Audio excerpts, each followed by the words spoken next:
Good evening. Thanks for tuning in. I'm Jesse Thomas. This is CTV News at 6. Making news tonight.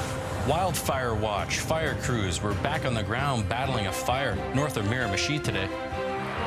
And summer plans taking a hit. Nova Scotia's fire ban prompts list of cancellations.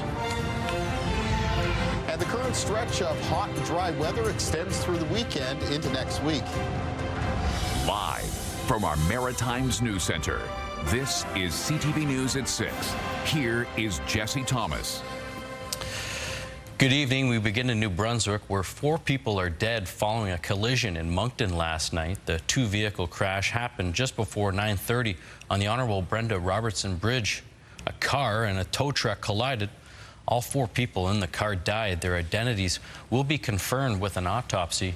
The tow truck driver was not injured. A traffic reconstructionist attended the scene, and the cause remains under investigation. And fire crews remain on the scene of a wildfire north of Miramichi today. Both ground and air crews battled the blaze. Dry conditions are making it tough all around. CTV's Derek Haggett has the latest on this 22-hectare fire. For the second straight day, firefighters and air crews battled a wildfire in a rural area north of Miramichi. So we had air tankers on it last night and again early this morning. There's several bulldozers making fire guard around it, and there's approximately 20 people on it today. We had a few more there yesterday. The fire began near Oldfield Road and Route 8 around 3 p.m. Wednesday. As of 10 o'clock last night, the fire was out of control and around 35 hectares in size. But there was better news today. As of early this afternoon, it was around 22 hectares in size. We won't call it contained until we have a hose line entirely around it, and that should happen in the next little bit, but we're just not quite there. There are 2 homes in the vicinity of the fire, but officials say they were never in any real danger. But for those who do live nearby, there was obvious concern. Yes, it's still far away from home, but the fire can still jump the road, can still jump it still has to go far. We still have to jump to Highway 8, but it can still do it. Seen and done out west up Manitoba into big fires. The fire did burn through a hydro line in a wooded area that, like most of the province, is in dire need of rain. Right now, everything's dry. I have it side by side. I've been in the wood, in and out. Everything's too dry. No one should be in the woods. It's just way too dry, way too easy to spark something, way too easy to cause a fire. The cause of the fire is under investigation. The province sent a news release this afternoon asking New Brunswickers to take precautions over the coming days to help reduce the risk of wildfires. And of course, a province-wide burn ban remains in effect. Jesse. That's Derek Haggett reporting just outside Miramichi tonight.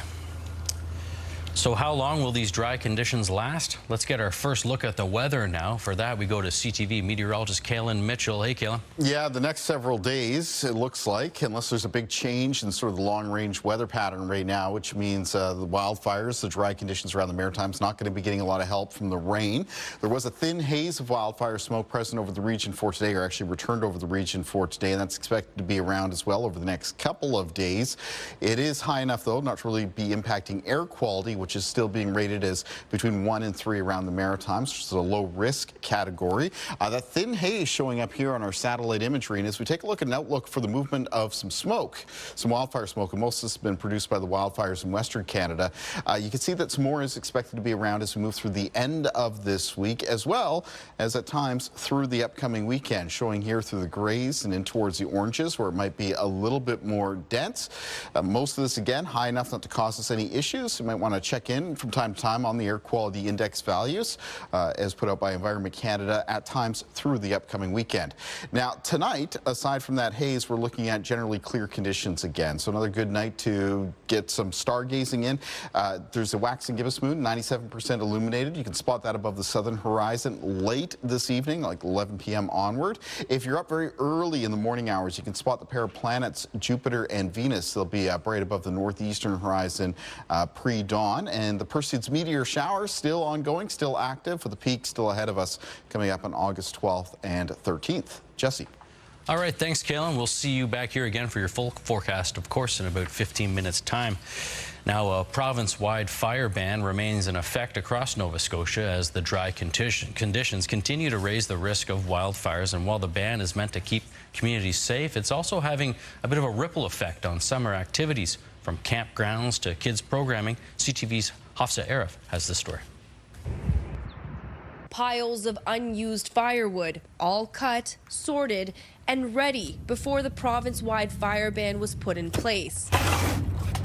Now that wood just sits in the shed. Firewood that we purchase every year and cut and split available for purchase as well. We are losing on that revenue as well. Despite a near full campground, the ban is forcing the business to rethink the way they serve customers. We do have propane fire pits available for rent and purchase. We had purchased a while ago 10 fire pits, and we have more on order. So we have a few left. And at another campground in the province, the impact is also being felt. Having to have hard conversations when people who so connect campfires with camping now can't do that, many of whom are upset or would cancel their reservation based on that. So we have been seeing an influx of cancellations. And it's not just campsites feeling the pressure. The Halifax Boys and Girls Club says the ban has had real impacts on summer programs like ours, which often rely on natural spaces for outdoor learning and recreation. But the challenges don't stop at fire bans. With little rainfall, even water is becoming a problem. We are on a well here in Hammonds Plains. So in order to conserve the essential resource that the water is, we've closed our laundromat. From campgrounds to community groups, the ban is altering summer in unexpected ways. Hafsa Arif, CTV News, Halifax. And while Nova Scotia's ban on burning and being in the woods is making headlines, it seems not everyone is following the rules. Even with the threat of hefty fines, fire crews are still having to chase illegal burns. CTV's Ryan McDonald reports. North Sydney's fire chief was in disbelief after a call his department responded to yesterday in a rural area just outside of town. We made our way there, and indeed there was a deliberate fire set in the woods. A person was burning some grass and some brush and debris and things. The fire chief says the flames were extinguished and police were called. While it isn't yet known if the person who set the fire might face any further consequences, Chief Lloyd McIntosh says he's surprised at the number of people not following Nova Scotia's burning ban. The province has made it clear. It's been on every Facebook page and post. It's been on the radio and TV. And I don't understand why people are still burning. So in the last 2 weeks, we've responded to about 50 illegal backyard fires.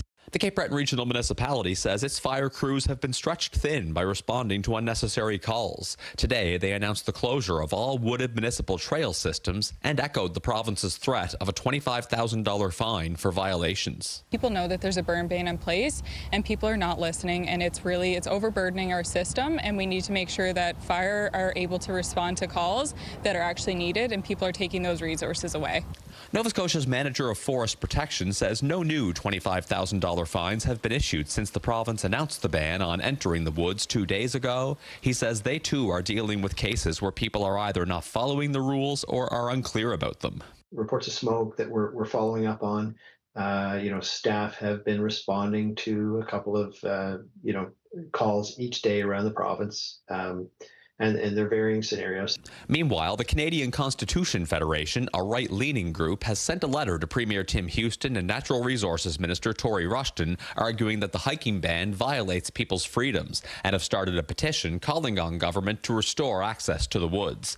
Back in North Sydney, the fire chief has a message for those who have been pushing back against the forest ban. This is not going to last forever. It'll be a month or 2 or 3, at the most. Rain will fall, grass will grow, and things will be better. But in the meantime, please be understanding. The closures announced today by the CBRM include Rotary Park and the Greenlink Trail in Sydney, Renwick Brook Trail in Glace Bay, the Coaltown Trail, and Scotchtown Summit Park. Ryan McDonald, CTV News, Sydney. And that brings us to tonight's CTV web poll. We were asking, how do you feel about Nova Scotia issuing a $25,000 fine for violating the fire or woods ban? The options here are, I agree with it, it's a serious violation, or I disagree with it, it's extreme, or I think the fine should be higher. The poll can be found at our website, ctvnewsatlantic.ca. And with little to no rain for a number of weeks, it's starting to impact on some farmers' crops in our region. Many say this is the driest season they've ever seen. CTV's Emma Convey spoke with a few fruit growers about how their produce is holding up under the sun. Nancy Weatherhead spends every night picking fresh blueberries from her 3-acre field. She is just grateful that despite these dry conditions, her berries continue to flourish. It's still strong. They're not falling off the bushes. They're ripening right on cue. And because we have early, mid-season, and late berries, and sometimes they all ripen from one side to the other. We've had probably somewhere around 700 or 800 pounds so far. Despite this, Weatherhead says it's the driest season she's seen. But for her crops, it could depend on the type of soil they're grown in. We've had so many different summers over the years that they're still doing well. I think it's just that it's meant to be. We can't orchestrate anything anymore. Everything is on God's time. But other crops aren't as lucky. We're lucky in perennial fruit, so apples and peaches, that our trees are pretty big. They have, pretty big root systems. And so they're able to draw water from very deep in the ground, which, protects them through these long, long periods of dry. But that only goes so far. Spur Brothers in the Annapolis Valley grow everything from strawberries, apples, and peaches to nearly all garden vegetables across 800 acres. And the 2-month dry spell they have experienced is weakening their produce. Leaves are starting to turn yellow. Fruit sometimes can shrivel up. It just depends on if you're on lighter soil or heavier soil, and whether you have irrigation or you don't. Even with irrigation, many across the province say it's not enough. At this point, it really is about keeping crops alive, not necessarily, quality, size of fruit or things like that. Costs add up. It's significant. Everybody knows how much fuel costs are. That is what is, and electricity, that's what runs these pumps. At this point, Jesse, the farmers he spoke with today are just hoping for some light to medium rainy days in a row. The worry here is if there is to be a torrential downpour, it could cause flooding, which could damage the crops. Jesse. Good point. That's CTV's Emma Convey reporting in Upper Rawdon, Nova Scotia this evening.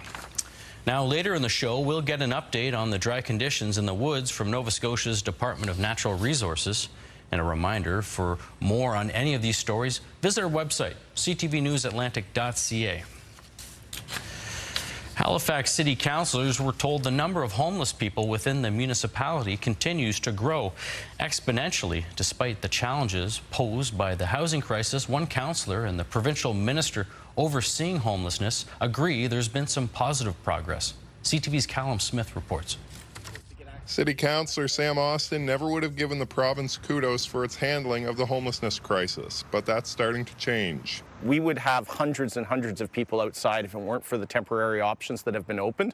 So all that has been good work, but it's not mission accomplished. That's because he says shelter spaces only provide a short-term answer, a thought seconded by the Affordable Housing Association of Nova Scotia, who says supportive housing is cheaper than the temporary options being created, such as pallet shelters. That's still not housing. The most cost-effective way to end homelessness is housing, and it's also the best for the person experiencing homelessness to provide them housing. So it's a win-win. In terms of the continuum, we're pretty satisfied of where we're at, and we continue to invest in supportive housing. The data compiled by the Affordable Housing Association of Nova Scotia found that 1,132 people were homeless in November 2024, a number that's nearly doubled in 2 years, but it's only a minimum snapshot from one night, and the key concern is the overrepresentation of certain demographics. 16% of the people experiencing homelessness were Indigenous when compared to their only 3.8% of our population. That was significant. 19.3% of the people we talked to were African Nova Scotian when they only represent 4.7% of the population. He says it's those communities who tend to face homelessness longer, and it's often more difficult to find indoor options. One of the organizations who manages pallet shelters says they've been a help. Beacon House tries to get people into the next steps of housing after a few months, but that's getting more difficult to achieve. There are some that are starting to be here quite a while, more than the months that we would prefer. But the difficulty is finding a place where they could be, that they could afford. The minister acknowledges more affordable housing units are needed despite government's efforts, but says there's enough shelter capacity for everyone who needs it. Callum Smith, CTV News, Halifax. Get the Maritime's top stories, breaking news alerts, and watch live. Download the CTV News app. And a long-standing cross-border tradition between St. Stephen, New Brunswick and Calais, Maine made a return last night amid some strained relations between Canada and the U.S. CTV's Nick Moore was there. The Canadians came from their side, the Americans from their side, meeting in the middle to sing their national anthems, shake hands, and then mingle. This has been a long tradition. There was a lot of hugging, too.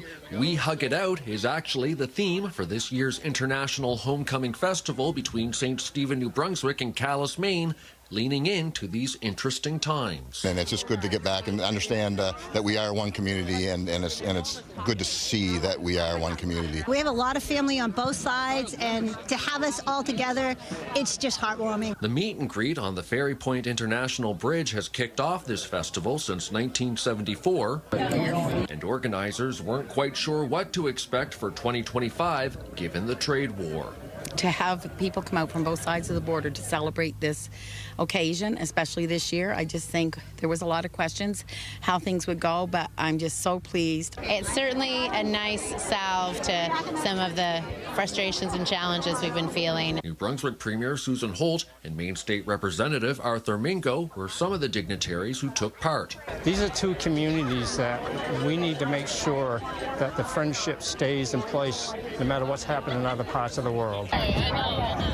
It's just nostalgia. It's something I've always known and something I hope keeps going. It's great to see people of all ages, and just seeing us all get along is amazing. It's a really fantastic event for everybody in the community. The International Homecoming Festival continues until Sunday night with fireworks over the St. Croix River.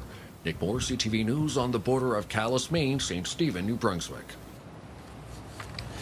And still to come, the heat is on. Kalen Mitchell returns with his full forecast. But next, the latest on the investigation into a shooting on a U.S. military base. Soldiers being hailed as heroes after stepping in to help stop a shooting at an Army base in Georgia. I'm Rena Roy, and I'll have the latest coming up.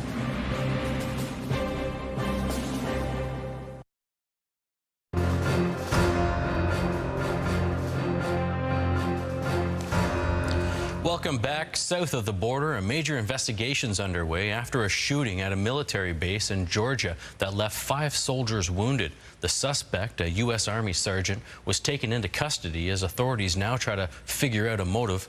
ABC's Rena Roy has the latest on the investigation.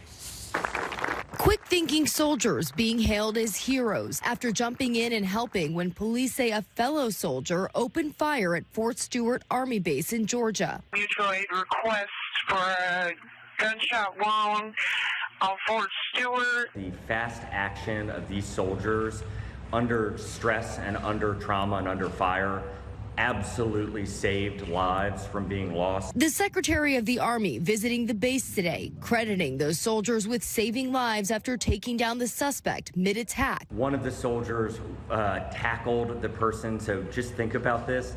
They were unarmed and ran at and tackled an armed person who they knew was actively shooting. Those soldiers presented with meritorious service medals, the first responders also recognized. You don't ever want to imagine it. You just are always prepared, like for anything. It doesn't matter if it's a civilian, a co-worker, someone at the shopette. You just always have to be prepared in the military for any scenario. You can see 28-year-old Army Sergeant Cornelius Radford taken into military custody after the shooting. Hands and feet shackled, flanked by soldiers. Authorities say he used his personal handgun that he brought on base to shoot 5 fellow soldiers just before 11 a.m. Wednesday. We're going to have to determine how he was able to get a handgun to his place of duty. Officials say the alleged shooter did not have any prior behavioral or disciplinary issues, but say he was arrested off base for a DUI earlier this year. So far, no word on a motive. The Secretary of the Army also credited those soldiers with immediately using their training to take care of those who were injured. 3 of the 5 who were hurt have been released from the hospital. Rena Roy, ABC News, New York. And still to come, the summer sizzle. No sign of rain in the forecast yet. Kaylin will have those details right after the break. Stick around.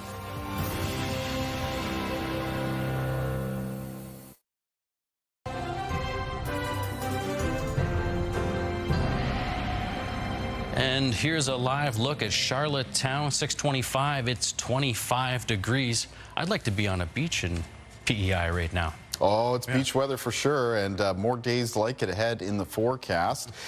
We've got some heat, and we'll be talking about that. Let's take a quick look, though, at weather conditions across the country before we get back to us here in the Maritime region. Taking a look right now at around the south coast of BC, sitting around 20 degrees at this hour for both Vancouver and Victoria. Still a little bit earlier in the day for them, though. Prince George 21 and Fort St. John sitting at 22. Over into the prairies, thunderstorm being reported in the vicinity of Calgary right now, sitting at 19 degrees. There's still air quality issues, of course, due to wildfire smoke in areas of Saskatchewan and Manitoba. Winnipeg right now sitting at 27. Moving off towards the east, it's hot right now through southern Ontario and up into southern Quebec. Montreal right now, 29 degrees. In Labrador, Labrador City sitting at 24, but Happy Valley Goose Bay, 30 degrees at this hour, reporting some cloud cover. 22 at St. John's. Then here in the Maritimes, we've got 27 at Fredericton, 25 at Charlottetown, and currently 24 at Halifax. Taking a look at our forecast timeline for cloud cover and precipitation. Basically none of that to show you as we move through tonight into tomorrow. There is a haze of some wildfire smoke present above the Maritime region. I talked about this earlier. It is thin enough, though, and high enough that doesn't look like it's going to be impacting our air quality. For tomorrow, it's going to be a very bright day and a hot one again, like it was today. And also looking at very clear conditions coming up for Friday evening, Friday night, and into the start of the upcoming weekend.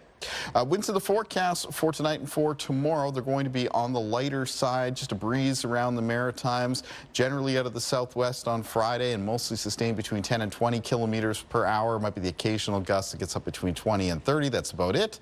Low temperatures for the province of New Brunswick for tonight, falling into a range around 8 to 14 degrees. Some of the temperatures are just a little bit more towards the cool side, so like high single digits, mostly towards the west of New Brunswick. Prince Edward Island tonight, mostly looking at low temperatures around the mid-teens, and for Nova Scotia, most of the low temperatures will be around the low to mid-teens. Highs in the forecast for tomorrow, beginning in the north of New Brunswick, 30s at around Campbellton and Bathurst and Miramichi, 28 at Grand Falls and Perth Andover. Fredericton tomorrow, the high temperature near 30 degrees. 25 for Campobello. The interior of Grand Manan will be a little bit warmer tomorrow, up to around 28. 26 for St. John, and then 29 degrees for Moncton in the southeast. Prince Edward Island, 27 around O'Leary, 28 at Summerside. Hot day for Cavendish. Speaking of beach weather, Cavendish high temperature near 29 degrees. Same thing goes for Charlottetown. Montague, high near 28, 26 at Surrey. In Cape Breton, high temperatures 25 to 28 degrees on Friday. Be hottest towards the interior of Cape Breton. North shore of Nova Scotia, a lot of communities with a high temperature near 28, and on the eastern shore, highs between 25 and 27. 29 for Truro and 27 for the city centers, Halifax and Dartmouth. Same thing goes around Upper Tantallon. A little bit cooler for coastal areas, such for example, Lunenburg could be the high temperature there closer to the low 20s, 22 to 24 degrees. 26 for Bridgewater and 22 at Yarmouth in the southwest of Nova Scotia. The Annapolis Valley on Friday hot with highs around 27 or 28. And in the 7-day outlook, again, no sign of that significant rain that the region really needs. Instead, it is going to be basically hot and dry through the upcoming weekend into the start of next week for New Brunswick. Certainly some high haze possible throughout the weekend forecast, and then a mix of sun and cloud Monday, Tuesday, Wednesday, Thursday of next week. For Nova Scotia as well, most of the high temperatures away from the coast this weekend will be up in the high 20s, directly on the coast, low to mid 20s. That type of trend for the temperatures continues into and through the first part of next week. And again, mix of sun and cloud right now, Tuesday, Wednesday, and Thursday. And for Prince Edward Island, we've got hot and hazy conditions through the upcoming weekend. High temperatures around the high 20s, except more moderate on the coastline. It could be up around 30 degrees, though, for Monday, Tuesday, Wednesday, and Thursday of next week. Jesse. All right, hot and hazy. We've been hearing that a lot. Thanks, Kaylin. We'll check in with you later for your wake-up weather. But next, we'll talk about the dry conditions in Nova Scotia's forests and the impact on the current burn ban. And we have Katie live on the scene. Hey, Katie. Hey, Jesse, I'm live at the Garrison Grounds, downtown Halifax at Citadel Hill, where the 3rd annual Great Outdoors Comedy Festival is kicking off right now. The doors are open, people are already inside enjoying, and it's going to be a fabulous 4 days here. There's 5 shows happening over 4 days at this fantastic event, and I am going to be coming back in just a little while for the scene to chat with one of the local performers at this year's festival. So stay tuned for that, and I'll see you soon.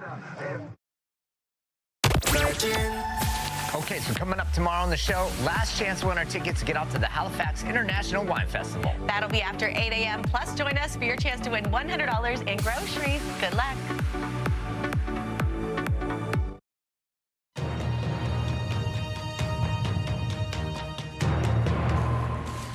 The wildfire risk across the Maritimes is high to extreme, according to Environment Canada. In response, Nova Scotia has banned access to the woods, and as of last night, all fireworks and pyrotechnics are off limits until October. With the tinder dry conditions, any rain would be welcome, but the forecast isn't promising. Joining us now is Scott Tingley. He's manager of forest protection with Nova Scotia's Department of Natural Resources. And Scott, let's get right into this. What are we seeing inside the forest right now? What are conditions looking like? Conditions are very, very dry. We're seeing, the conditions we're seeing right now are drier than what we saw in 2023. And obviously people remember, the terrible events that we saw in 2023. And it echoes also, conditions we saw in 2016. We had very challenging fires down the western end of the province. That year, they were very similar. It was in August after a prolonged period of no rain. And in these conditions, fires will ignite easily, can spread quickly. And one unique thing from 2023 is because we are so dry, they're burning. The fires that we do get and could get burn very, very deep into the ground. They burn deep into the forest layer, and just are that much more challenging to suppress. So even small fires, crews are spending a good amount of time having to dig it up with shovels and Pulaskis, and it takes a lot of water and effort to fully extinguish them. Are there any parts of the provinces, Scott, that the DNRR is most concerned about right now? The drying trend had started to be the most severe in the western end of the province, but it's really spread everywhere. So it's province-wide. It's province-wide at this point. Maybe let's talk about resources then. In a worst-case scenario, and I hate to go here, but do we have enough resources to deal with, say, a wildfire, or perhaps like in 2023 when we had multiple breakout? It's always going to depend on the situation. Bottom line is yes, we are prepared to respond, and we have been responding. The Department of Natural Resources, alongside with the volunteer and municipal fire departments, have been getting to any fires that have been happening very quickly and keeping them small. And that's the point of these additional restrictions, open fire bans and woods travel ban. It's just to limit the number of starts we're going to get. Just on the resources topic, I know we talked months ago, but there was concern around not having enough helicopter pilots. I think we were short 4. Is there any update on that, or is that still a concern? The department is still aggressively recruiting for pilots. It's a national and even a global challenge that a lot of operators are facing right now. There's a lot of competition for the scarce number of pilots that are out there. So we are still aggressively recruiting for pilots. Does that make this forest ban, I guess, then more important, or even the threat of, say, the $25,000 fine more important right now? I wouldn't necessarily say we under any, it's the forest conditions and the weather that's driving these restrictions. We'll get the resources that we need to fight any fires that happen. And like I said, we've been responding to some instances. We've been keeping them small. So okay. It's not really a direct link there. It's just it's the forest conditions and the weather that's driving these restrictions. The conditions driving it. Do we have any sense of how effective the fine is, or even the ban in preventing fires from happening? Well, obviously, if everyone's following it, it's reducing the risk. If people aren't having open fires, then that's obviously going to reduce the number of fires we're going to have. Since the large fine was initiated in 2023, while the bad fires were going on, 2024, even starting off this year, we've been seeing lower numbers of wildfires and a lower number of hectares burned in the past 2 seasons. We do have to think that the fine and the restrictions are helping, but it's really people following those restrictions and pitching in. Well, it's good to hear. Scott, we issued a poll to our viewership on our website, CTV Atlantic, asking them what they thought of the ban, and it came back overwhelmingly saying more than 81% said they agreed with it, saying, the fine is important, so is the ban, whereas only 14% disagreed with it. I just want to get your thoughts on that. Does this kind of give you hope that Nova Scotians are buying in?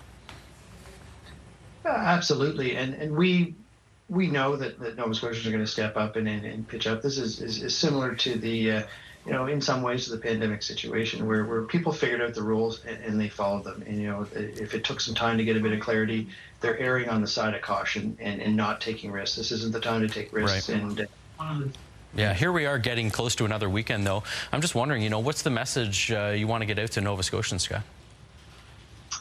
The basic messages are there is no open fires permitted province-wide starting this week. There's no woods travel permitted without permits for things like work. Anything that people need to do for their livelihood and do their work in the woods, they can still get permits. But the bottom message is we don't need a wildfire in these conditions in this province, and that's what we're trying to avoid. So we're just asking people to be safe. Stick with us here for a little bit, and hopefully this is just temporary. Right. Yeah, safety first, and hope the forecast brings some rain sooner than later. I think we're all hoping for that in a way. You bet. Yeah. Well, that's Scott Tingley. He's the Forest Protection Manager with the Nova Scotia Department of Natural Resources. That's all the time we have now, Scott, but thanks for coming on the show. We'll go to commercial break now, but there's more news coming up. Stay tuned.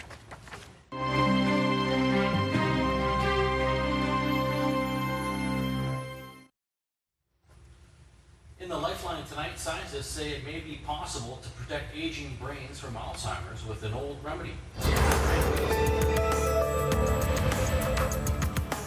A recently published study suggests that an old medication might be useful for Alzheimer's disease: lithium. Lithium is best known to medicine as a mood stabilizer given to people who have bipolar disorder and depression. It was approved by the FDA in the U.S. in 1970, but it was used by doctors to treat mood disorders for nearly a century beforehand. Now, researchers at Harvard Medical School have shown that lithium is naturally present in the body in tiny amounts, and that cells require it to function normally, much like vitamin C or iron. It also appears to play a critical role in maintaining brain health. In a series of experiments, researchers found that depleting lithium in the diet of normal mice caused their brains to develop inflammation and changes associated with accelerated aging. Maintaining normal lithium levels in mice as they aged, however, protected them from brain changes associated with Alzheimer's. The study was published in the journal Nature. Although cervical cancer is common in women, fewer are taking Pap smear tests to help detect it. In a report released Wednesday, Statistics Canada found that last year, 69% of women aged 25 to 69 had a Pap smear test within the past 3 years. That's compared to 74% in 2017. The report also found that fewer older women are taking tests compared to younger age groups. There were differences depending on the province, given that some are turning to HPV tests for regular cervical cancer screening. Tests for HPV, the main cause of cervical cancer, have been replacing Pap tests in this country. Experts say the biggest barriers to Pap tests are access and misinformation. Finally, scientists in the UK have discovered differences in the DNA of people with chronic fatigue syndrome. Their study found 8 areas of genetic code that are different in people with chronic fatigue syndrome than in healthy volunteers. Researchers say this should help dispel the notion that the debilitating condition is psychological or driven by laziness. Key features of the condition include worsening of fatigue, pain, and brain fog after even minor physical or mental activity. Very little is known about its causes, and there's no diagnostic test or cure. With Health and Medical News, I'm Amanda Debison for the Lifeline.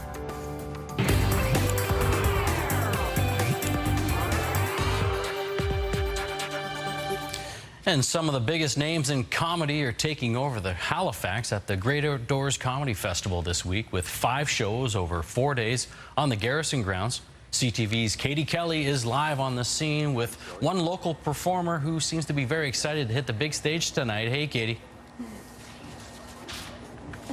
Hey, Jesse, thanks so much. Yeah, I'm backstage at the Great Outdoors Comedy Festival with Robbie Vino, fresh out of Hammonds Plains, Nova Scotia. How's it going? I'm doing good. I'm excited to host the fest. It's super fun. We got Aziz Ansari tonight, and I'm excited. Yeah. What else are we going to be up to? Oh, we're going to be up to lots. Okay, so first, let's talk a little bit about you. Let's tell the people who you are. So I did mention you're from Hammonds Plains, but of course, you're a comedian here locally. And tell me how long you've been doing it and where you perform and a little bit about what you do. Okay, I've been producing comedy shows for about 10 years. I'm mostly started at the Toothy Moose, where we're going to have a lot of the after parties for the Great Outdoor Comedy Festival. Yeah, I started doing a show called the Goofy Moose, and then we moved down to the Sniggly Wiggly, and we called it the Sunday Sillies, and now I do a show every Sunday with my band called the Half Chubs, and it's called the Sunday Sesh. I think I pied over 600 people in the last 3 years. Okay. Yeah. Yeah, you said pied, so you actually pie people in the face. That's one of your shticks, right? Yeah, it's one of my sticks. We have a big prize wheel, and if it lands on pie, the crowd's really into it, and I just pie them. Some people, if you want, if it's your friend's birthday, bring them on down to the Sunday session. I'll pie them too.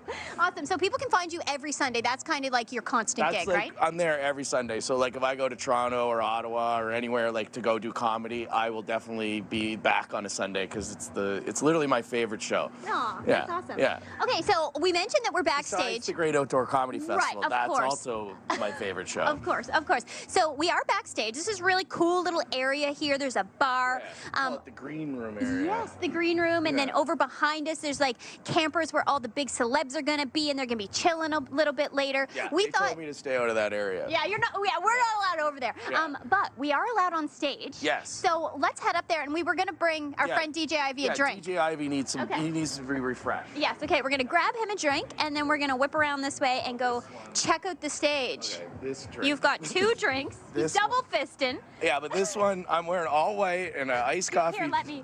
I'll no, take no, that. I got it. Okay. You hold the microphone, and I'll get going here.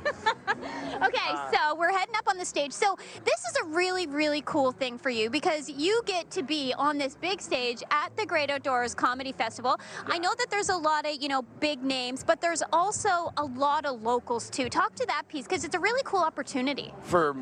What do you mean? For me to be a local, one of the only locals on the show? What do you mean? Yeah, who else is local on the show? DJ Ivy is here, and there's also going to be a bunch of people. I was comedy brain there. Sorry. I was like, oh no, I'm the only one. Because I know they are putting an emphasis on making sure that there's some local people too. Yeah, absolutely. Yeah. So my the gang came to my Sunday session. They asked me to be on the show. Ivy, I got your drink right here, buddy. Fucking DJ Ivy. Oh. Yep, keep going. So they asked you to be part of this. They asked me to be part of it, and I was super happy to do it because, one of my dreams was to do comedy in Halifax, but my dream was never to do comedy on Citadel Hill. Forgot that. Yeah, it was never to do comedy on Citadel Hill. So the Great Outdoor Comedy Festival has just opened up a little avenue for local comics to get on the stage in front of thousands of people. Usually you can only do it in a basement in front of maybe 10 people. But it'll be good. A lot of people are here that have never seen me do comedy, but they've definitely got drinks served for me at the Toothy Moose, and they've, my parents are here. They're in I had to separate my parents because, but yeah, they're over in the VIP club. We got all the VIP tables in the front. We got all the cheap people in the back, so it's going to be great. Awesome. And you're really looking forward to hitting this big stage. Oh, I'm super excited. I don't even know how to contain myself. People think I'm very serious, but I am just a silly little boy. Awesome. Well, congratulations. Yeah. And this whole weekend is going to be epic, right? Yeah. Oh, yeah. This is going to be the best. It's not even going to rain this weekend. We could use a little rain, but it will be after the festival, so it'll be great. Awesome. And there's still tickets available to all the shows, so yeah, come on down. Awesome. We got Tony Hinchcliffe tomorrow. We got Bert Kreischer and Whitney Cummings.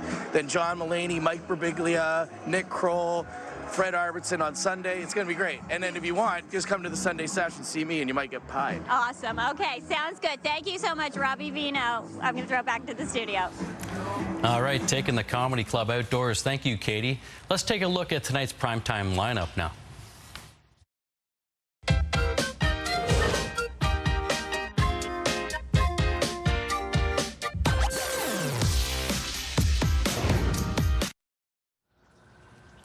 All right, Kaylin's outside on the weather deck. That means it's a time to look at our wake-up weather. Hey, Kaylin. Hey there, Jesse. Yeah, it's a warm evening out here in the north end of Halifax. A little bit of that haze high above me and just a slight breeze. Let's take a look at our viewer picture for tonight. And this is a very nice one. It's coming in from Cape Breton from the Sydney Mines area. It was sent in by Rosemary Woods. I want to thank Rosemary very much for taking the time to send in this picture. Great effect there. And for the Sydney Mines area for tomorrow, you know, it's going to be a hot day. Some of this haze still present. High temperature coming up to around 27 degrees. Now, the overnight low temperatures around the Maritimes, or the temperatures that we start off first thing tomorrow morning, not particularly warm as far as nighttime temperatures go, and they'll be mostly falling into range around the high single digits and low teens. So that's how we start off the day on Friday. But moving into the afternoon, those temperatures, they come up for most areas quite quickly, and we're going to have a lot of high temperatures in the Maritimes on Friday. They get up into the high 20s. Might even be some communities that touch on 30 degrees, especially in the province of New Brunswick. More moderate temperatures will be found on the Bay of Fundy coastline in that province, as well as parts of the Atlantic coastline of Nova Scotia, because it is going to be a light southwest wind for tomorrow. It's more onshore for those coastal areas, and that could hold the high temperatures close to the mid-20s for tomorrow. Those winds relatively light, sustained between 10 and 20 kilometers per hour. Of course, as we talked about earlier, the hot weather doesn't end there. It does look like it is going to extend on into and through the upcoming weekend, even into next week. So we're still on the lookout for some needed rain in the long-range forecast. Jesse. Right. Thanks for that, Kaylin. Now, coming up here tomorrow at 6, cross-border friendship. Roosevelt Campobello International Park has many attractions celebrating American and Canadian partnerships. That includes a new way to explore the island's beauty. We'll take you there tomorrow. And finally, tonight, on hot days like today, many of us like to indulge in a nice cold ice cream treat. That's what a young entrepreneur on PEI is banking on with her own ice cream enterprise. CTV's Maria Saru has the scoop.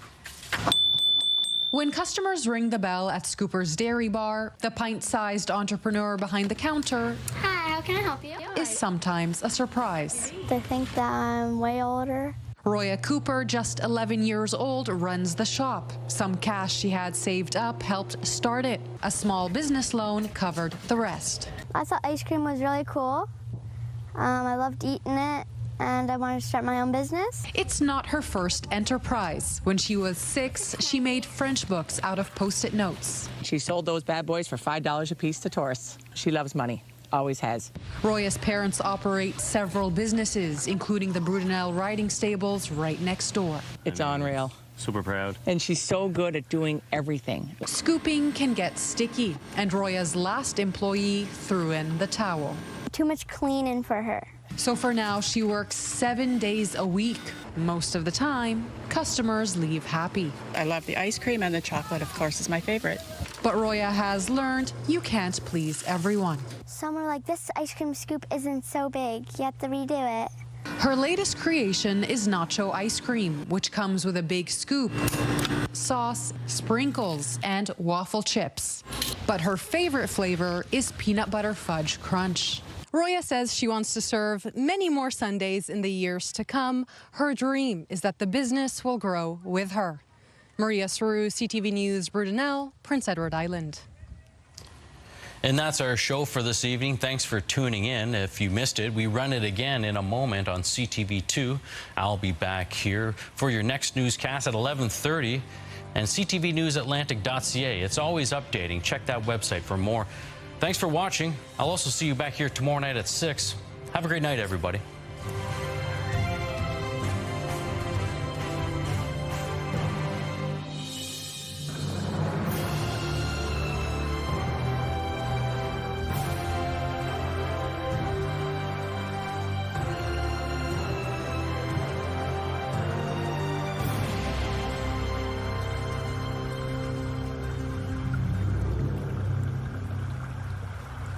CTV News, the Maritime's #1 newscast.